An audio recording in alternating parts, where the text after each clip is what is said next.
The morning Garrison Wolfe made the worst mistake of his life. The temperature in Cedarbrook, Virginia, was 41 degrees. It was a sharp, bright Tuesday in October of 2019. The kind of morning where your breath comes out in little clouds and the frost still clings to the edges of the windshield. And on the porch of the pale yellow house at 14 Summerfield Court, the one with the perfectly trimmed boxwoods and the small American flag mounted beside the front door, Staff Sergeant Raymond Elias Kowalski sat in his wheelchair, both hands wrapped around a cup of coffee, watching. He didn't say a word. He just watched as Garrison Wolfe, HOA president, self-described community visionary, owner of a pearl-white 2021 BMW X7, stood on Ray's front lawn, pointed one manicured finger in his face, and said, "You are a liability to this community, and if you can't follow the rules, maybe you should find somewhere else to live."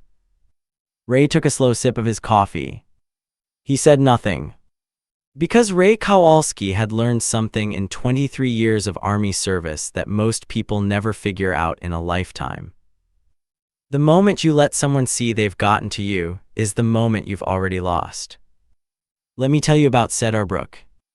It sits about 20 minutes southeast of Charlottesville, Virginia, tucked into the Blue Ridge foothills where the land rolls gently and the old oaks go red and gold in October like something out of a painting. Summerfield Court is a cul-de-sac, 12 houses, a shared green space in the middle with a little stone path, a bird bath, and 3 Japanese maple trees that somebody planted 20 years ago and never bothered to name. In the summer of 2018, it was the kind of street where kids rode bikes in lazy circles until dinner time, where the Hoffmans at number 6 had a vegetable garden that spilled over their picket fence in a cheerful, uncomplicated way, where old Mr. Tibbetts at number 2 played saxophone on his back porch on warm Sunday evenings, and nobody ever complained because it was good and people knew it. The HOA existed, technically. It had bylaws, rules about grass height and fence colors and whether you could park a boat in your driveway, but for years it ran loosely and kindly, the way neighbor associations do when the people in charge actually like their neighbors. Then, in the spring of 2019, the Forsyth family at number 11 moved to Portland for a job transfer. And Garrison Wolfe moved in. Now let me tell you about Raymond Elias Kowalski.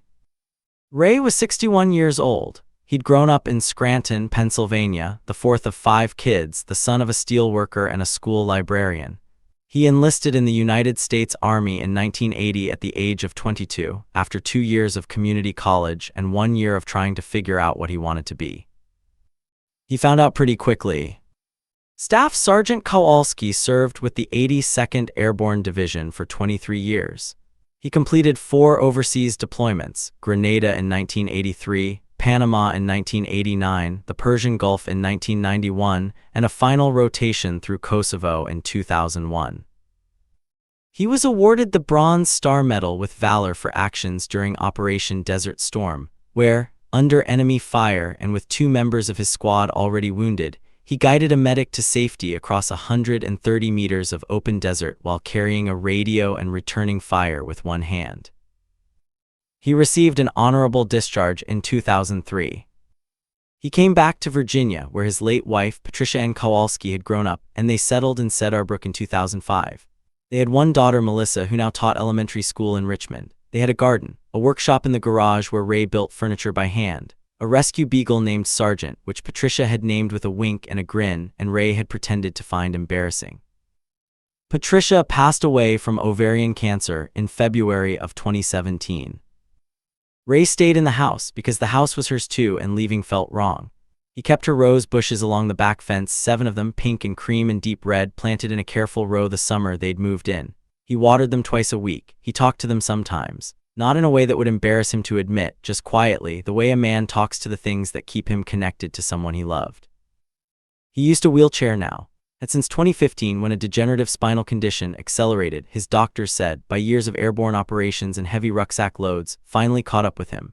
He managed well. He had handrims on his chair, upper body strength that would embarrass men half his age, and a ramp that the Hoffmans had helped him build on a Saturday afternoon in 2016 with cold beer and bad jokes. He struggled some mornings. There were days when the pain was considerable and the isolation of widowhood settled on him like weather, but he never talked about it much.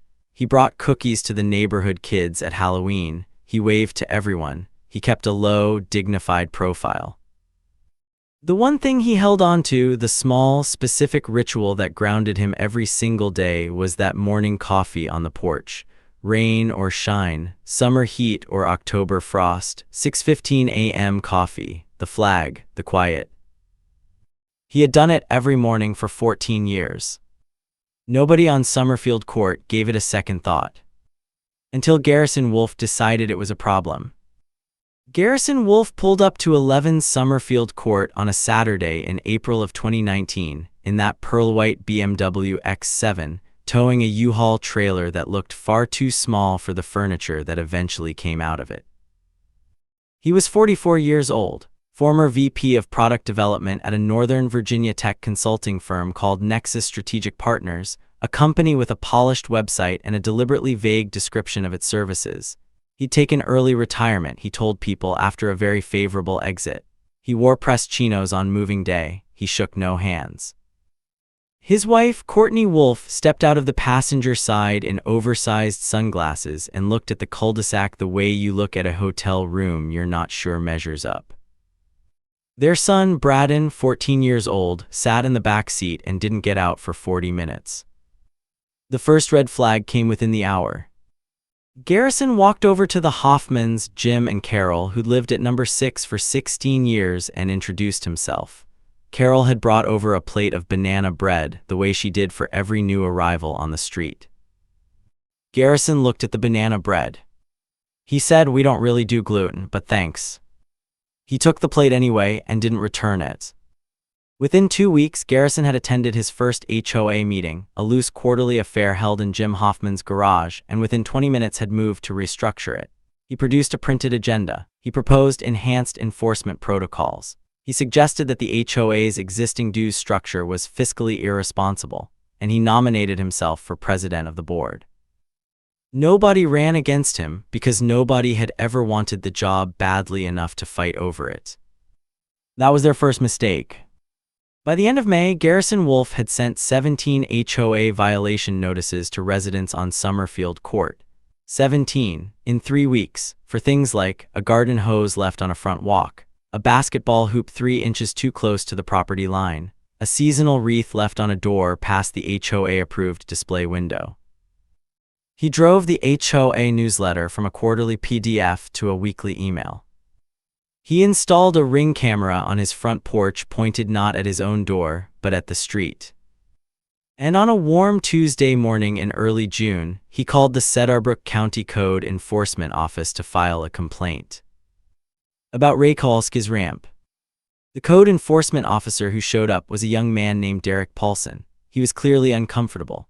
He stood on Ray's front walk, clipboard in hand, and explained apologetically that a complaint had been filed about the wheelchair ramp, that under a specific HOA bylaw, any structural modification to the front of a property required prior board approval and a material review. Ray listened. He thanked Derek. He asked him the name of the person who'd filed the complaint. Derek said he wasn't supposed to say. Ray said, "That's all right, son. I think I already know." He wheeled himself over to number 11 that afternoon, knocked on the door. Garrison opened it in a fleece vest and reading glasses, holding a tablet. Ray introduced himself, extended his hand, said he'd like to talk neighbor to neighbor, man to man, about whatever concerns had come up regarding his property. Garrison looked at the hand, then at the chair, then back at the tablet. He said, "Mr. Kowalski, I don't have time for this right now. The ramp is in violation. That's not personal, that's the bylaw." Ray said calmly that the ramp had been installed in 2016 with a county permit and had been inspected and approved, that under the Federal Fair Housing Act and the Americans with Disabilities Act, reasonable accommodations for disability access were protected by law, and that he'd be happy to provide Garrison with the documentation if that would be helpful. Garrison said, "Listen, this isn't your little army base. I run this HOA and I enforce the rules equally for everyone. If you have documentation, submit it through the proper channels." He closed the door. Ray sat on the front walk for a moment, looked at the flag beside his door. Then he wheeled himself back up the ramp he'd built to get in and out of his own home, and went inside. He made a cup of coffee. He opened a fresh spiral notebook. And he wrote the date, the time, and a 3-sentence summary of what had just happened. Direct hit engagement hook. Now let me pause here and ask you something. Have you ever tried to be completely reasonable with someone who has absolutely no interest in being reasonable? Someone who's so convinced they're right that your calmness just makes them angrier? Drop a comment below, tell me about your experience. Because what Ray was dealing with was something very particular, a man who'd mistaken authority for power. He called his daughter Melissa that evening. She asked if he wanted her to come up for the weekend. He said no, he was fine, just dealing with a new neighbor situation. She asked him how bad it was. He said he's a bully sweetheart, but I've met worse. She laughed. He didn't tell her what he'd started writing in the notebook. June became July, July became August, and Garrison Wolfe did not ease up. On June 28th, Ray found his recycling bin moved to the middle of his driveway, tipped over, contents spread across the concrete. His Ring doorbell camera, the one he'd installed himself in 2018, quietly without announcing it, captured Garrison walking past at 6:47 in the morning, pausing and giving the bin a deliberate shove. Ray wrote it down, timestamp screenshot, notebook. On July 11th, Garrison filed a complaint with the HOA claiming Ray's beagle, Sergeant, had been seen off-leash in the shared green space. Sergeant had been on a 30-foot lead attached to a ground stake. Ray had a photograph taken that same morning, proving it. He submitted the photo through Garrison's preferred proper channels. Garrison sent a second notice anyway, citing visible evidence of noncompliance. Ray wrote it down. On July 22nd, a certified letter arrived from the HOA. It informed Ray that his front porch flag mount, the one that had held an American flag beside his front door for 14 years, was in violation of HOA Bylaw 4.7, which specified that flag mounts must be installed at a minimum of 60 degrees from the door frame, not 45. The letter included a fine, $150. That night, Jim Hoffman came over. He sat at Ray's kitchen table with a cup of coffee and shook his head. He said, "He's doing this to everyone, Ray, but he's hitting you hardest." Ray said, "I know why." Jim asked, "Is there anything I can do?" Ray said, "Not yet, but I'll let you know when there is." On August 5th, someone, and there was no question in anyone's mind who, called the Cedarbrook County non-emergency line to report that Ray's conversion van, a 2017 Chrysler Pacifica with hand controls and a wheelchair lift, was parked in a manner that blocks pedestrian access to the sidewalk. The responding officer measured the distance from the van to the sidewalk edge, 22 inches. The minimum required clearance was 18. The officer closed the complaint as unfounded and, according to what he later told Ray, looked pretty done with the whole thing by the time he left. Ray wrote it down. And then there was the fence. In late August, Garrison hired a contractor to extend his backyard fence, a new section running along the shared property line between number 11 and number 12. The fence went up fast, one weekend, start to finish. It also, according to the county property survey Ray had pulled from public records the morning after the flag fine arrived, extended 14 inches over the property line. Into the yard of number 12, the Gregsons, a young couple with a toddler who'd bought the house in 2018. Ray wrote it down. He said nothing. Because he had a feeling about that fence. Direct hit engagement hook. Here's what I want you to notice. Ray's not complaining.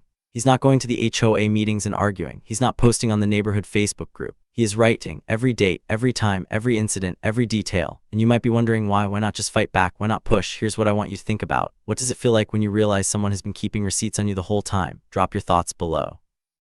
Because the notebook is going to matter. I promise you, the notebook is going to matter. September 14th, 2019. A Saturday, clear sky, low humidity, the first real taste of autumn in the air. The kind of morning that smells like wood smoke and cut apples. Ray had been in the garage workshop since 7:30, working on a rocking chair he was building for Melissa's birthday. He'd been looking forward to the work all week. The smell of sawdust, the weight of the hand plane. The way a piece of walnut, when you get it right, goes from rough to smooth under your palms like something being born. He heard Sergeant barking around 10 o'clock, sharp, alarmed barks, not the bored kind, the scared kind. He wheeled himself out through the side door. He found Patricia's rose bushes. All 7 of them. Cut down to the ground, not broken, cut. Clean cuts low at the base, the kind you make with loppers or a sharp pruning saw. The canes were gone, the blooms were gone. The little wooden identification markers Patricia had painted and stuck in the ground beside each one, Queen Elizabeth, Mr. Lincoln, Celestial, were gone too. Just stubs, 7 pale stubs where 14 years of tending and love had been. Sergeant was pressed against the back fence, shaking. Ray sat there for a long time.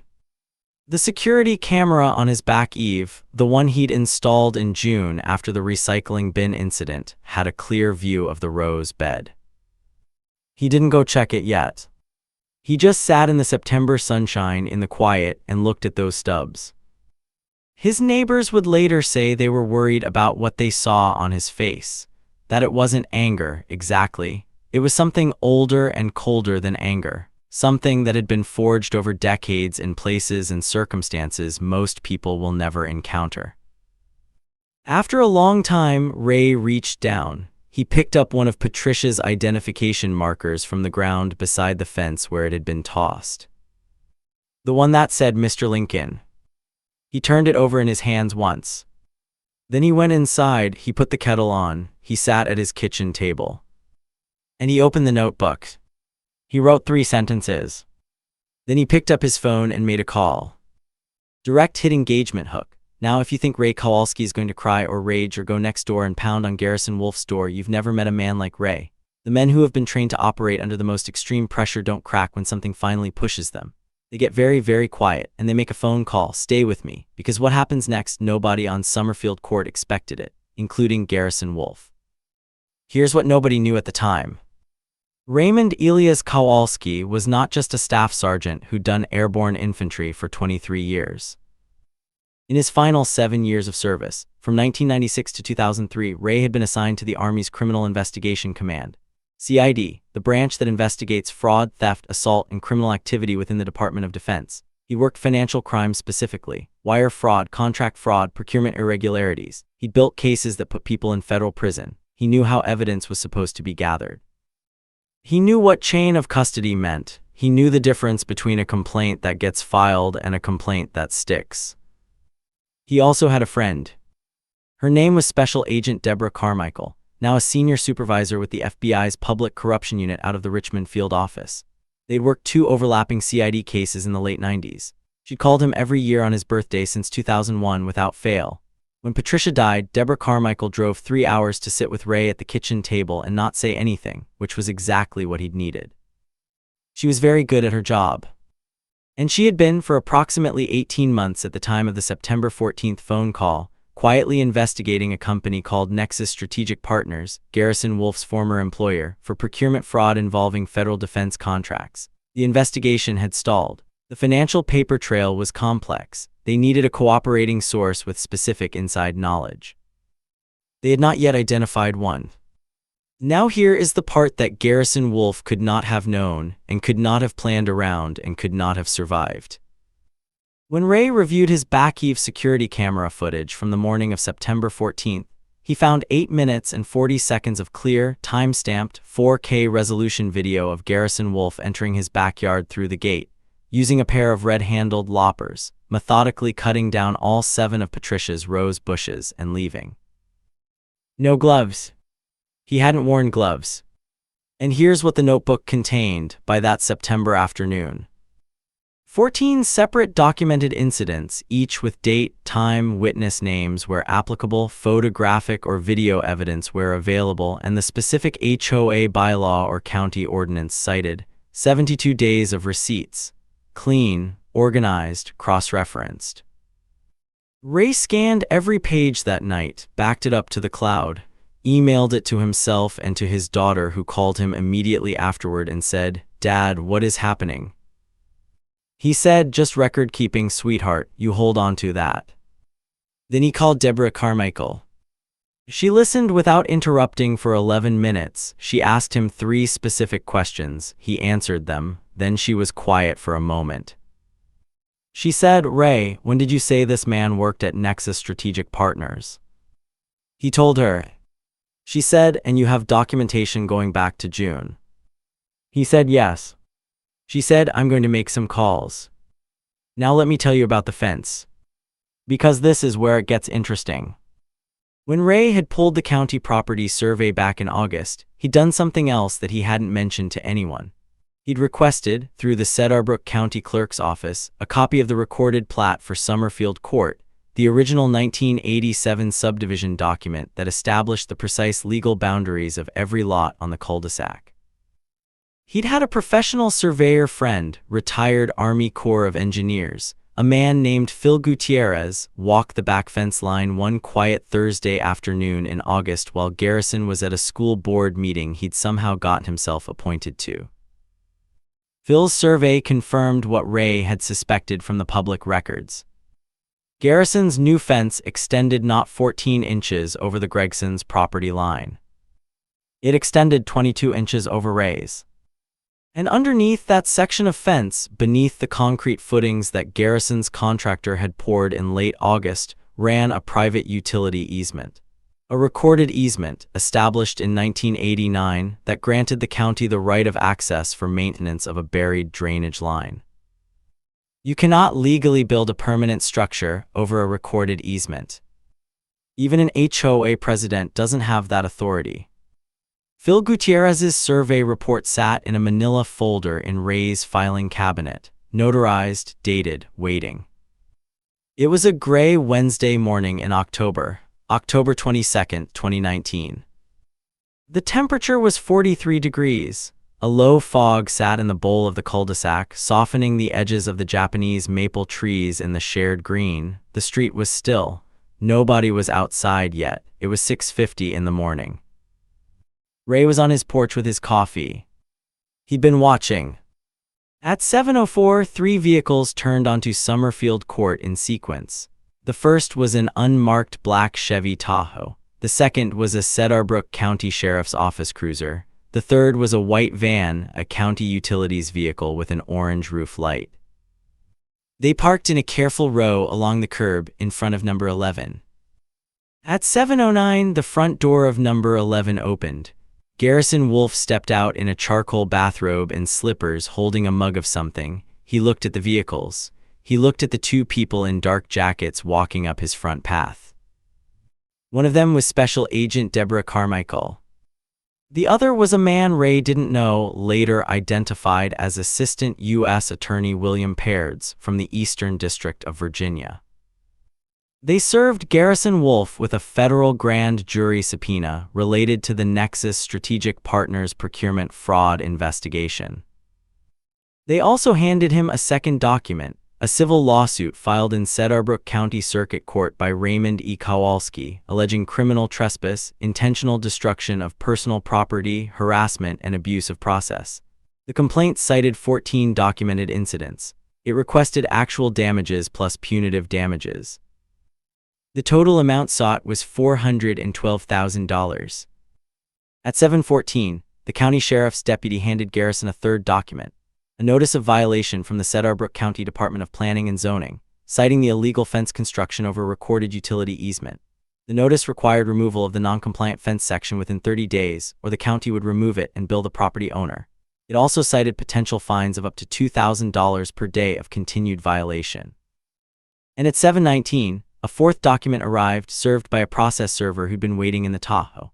A formal petition to the Cedarbrook County Circuit Court, filed by 6 of the 11 other homeowners on Summerfield Court, including Jim and Carol Hoffman, the Gregsons, and 4 others, requesting a special HOA board election due to evidence of misuse of HOA authority and abuse of the complaint process. Garrison Wolfe stood on his front porch in his bathrobe. He had a mug of something in one hand and 4 documents in the other. His wife appeared in the doorway behind him. She said his name. He didn't answer. Ray watched from the porch at number 14. He did not walk over. He did not raise his hand. He did not say a word. He took a slow sip of his coffee. Jim Hoffman, who had drifted to his own front porch, later described it this way. Ray just sat there, like he was watching something completely ordinary, like it was just another Tuesday. By 7:30, the utility crew had begun survey staking Garrison's backyard in preparation for the fence removal assessment. By 8 o'clock, 3 other neighbors were on their porches. By 8:15, Braden Wolfe, 14 years old, had come outside, seen the vehicles and the people and his father standing there in his bathrobe with papers in his hands, and had quietly gone back inside and closed the door. At 8:22, Deborah Carmichael walked past Ray's house toward her vehicle. She paused at the foot of his porch ramp. She looked up at him. She said very quietly, "How's the coffee?" He said, "Not bad, want a cup?" She smiled. She said she had to get back, but she'd call him later. She walked to her car. Ray watched her go, then he looked back at the cul-de-sac. The fog had started to lift. Direct hit engagement hook. Now I want to stop and ask you something. When you think about justice, real justice, what does it look like to you? Is it loud? Is it dramatic? Is it someone finally snapping and having their moment? Because I've always thought the most powerful version of justice is the quiet kind, the kind that was planned carefully, the kind that arrives on a gray Wednesday morning while the bad guy is still in his bathrobe. What do you think? Drop it in the comments. Tell me what justice looks like to you. The street went quiet after 9 o'clock when the vehicles left. It didn't stay quiet like that never does on a block where 12 families live in close quarters and word travels at the speed of a text message. By noon, every household on Summerfield Court knew what had happened. By 2 in the afternoon, the neighborhood Facebook group, which Garrison had taken over and moderated with an iron hand since June, had been flooded with messages from neighbors who'd been waiting to speak. Garrison deleted none of them.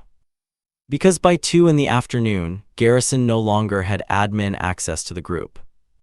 He hadn't noticed he'd been removed until later.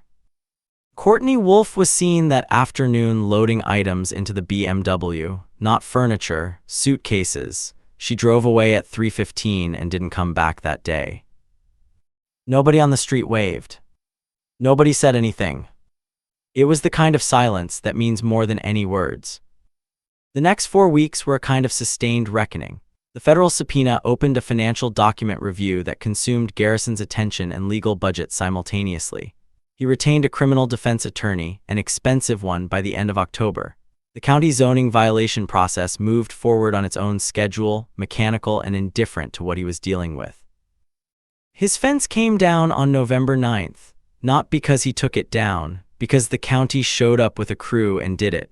He was assessed $11,400 in removal costs and accumulated daily fines billed directly to the property. The HOA special election was held November 3rd. Garrison received 1 vote out of 11 ballots cast. That vote was presumably his own. Jim Hoffman was elected HOA president by unanimous acclamation of the other 10. His first act was to formally rescind every violation notice issued during Garrison Wolfe's tenure that had been flagged as frivolous or retaliatory. Ray's flag fine was voided and refunded within the week. Garrison appealed 2 of the HOA decisions. Both appeals were denied. He appealed the county zoning ruling. That appeal was also denied. He was served with Ray's civil suit. His homeowner's insurance declined to defend the claim, citing an intentional acts exclusion. He hired a second attorney. The Wolfes listed 11 Summerfield Court in January of 2020. It sat on the market for 68 days before selling, at a price 11% below what they'd paid for it 8 months earlier. The disclosure document required by Virginia law noted the pending civil litigation and the county zoning enforcement action. 2 buyers walked away after their agents found it. The family who eventually bought it was a young couple, Marcus and Diane Rays, who had a 3-year-old daughter and a chocolate lab and no particular interest in HOA politics. Marcus helped Ray replace the back gate latch that had been loose since the summer. They did it on a Saturday morning with bad tools and good humor, and afterward Marcus said he'd heard something about a previous owner and asked Ray diplomatically what it had been like. Ray said, "It's over now, welcome to the street."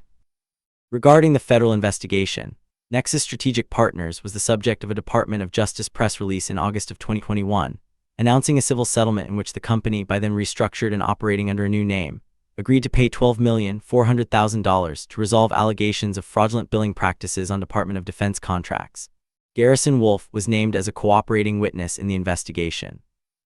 He cooperated in exchange for reduced individual exposure. Whatever he had to give up to make that deal, and the reporting was not specific, he gave it up. The civil lawsuit Ray had filed was settled out of court in March of 2020. The terms were confidential. Ray's attorney, when asked by a reporter from the Cedarbrook County Gazette who was writing a small piece about the HOA election, said only that his client was satisfied with the resolution and had no further comment. Ray did not give the interview. He did plant new roses that spring. Patricia's roses. He ordered from the same heirloom nursery she'd used, found the order receipts in a kitchen drawer where she'd always kept them. Queen Elizabeth, Mr. Lincoln, Celestial, and 4 new ones, varieties she'd circled in a catalog he found on the bookshelf. He planted all 11 on a warm April morning, with Sergeant watching from the grass and Marcus Rays helping him dig the holes because the reach from the chair was awkward. By June they were growing. By August they were blooming. Ray sat on his back step. He'd had a second ramp installed, a smaller one for the back door, and looked at them in the late afternoon light, pink and cream and deep red against the fence, the way they'd always been. He said something quietly, just to himself or to someone. Nobody was close enough to hear. You know, I've been telling stories for a long time, and I've told a lot of them about people who did bad things and had bad things happen to them in return. But I keep coming back to stories like Ray's. Because Ray didn't do anything dramatic. He didn't yell, he didn't retaliate, he didn't post anything on social media, he didn't call the local news, he didn't make a scene. He kept a notebook. He made a phone call. He planted new roses. And he let everything else take care of itself, the way things do when you've built something solid over a long time, when you've done your work, paid your dues, treated people with respect, and refused to become something ugly just because someone ugly is standing in front of you. Garrison Wolfe looked at Ray Kowalski and saw an old man in a wheelchair, a soft target, a liability to the community, someone who could be pushed around because he couldn't push back the way a younger man might. What he didn't see was 23 years of service, 7 years of criminal investigations, a best friend at the FBI, a surveyor who owed him a favor, a filing cabinet full of documentation, a lifetime of learning that the most dangerous thing you can do to a bully is simply refuse to be afraid of him. You see, folks, that's the thing about patience, real patience, the kind that comes from discipline, not indifference. It looks like weakness from the outside, it feels like weakness to the people watching. But from the inside, it feels like loading a weapon. Ray Kowalski never fired in anger. He aimed carefully. He waited for the right moment, and when the moment came, he was steady. Never mistake a quiet man for a weak man. Never mistake patience for permission. And never ever pick a fight with a veteran who has nothing left to lose but his honor. To the Ray Kowalskis out there, the ones who have served, the ones who have lost, the ones who document everything and say nothing and wait, this story's for you. If you've made it this far, drop a comment and tell me what part hit hardest. And if you know someone who needs to hear this story, share it. Because the world could use a few more people who understand what it means to be patient, quiet, and absolutely lethal when the moment finally arrives. Take care of yourselves. And take care of each other. This story is inspired by real events and public court records. Names, locations, and specific details have been changed or dramatized for storytelling purposes. Any resemblance to real individuals is coincidental.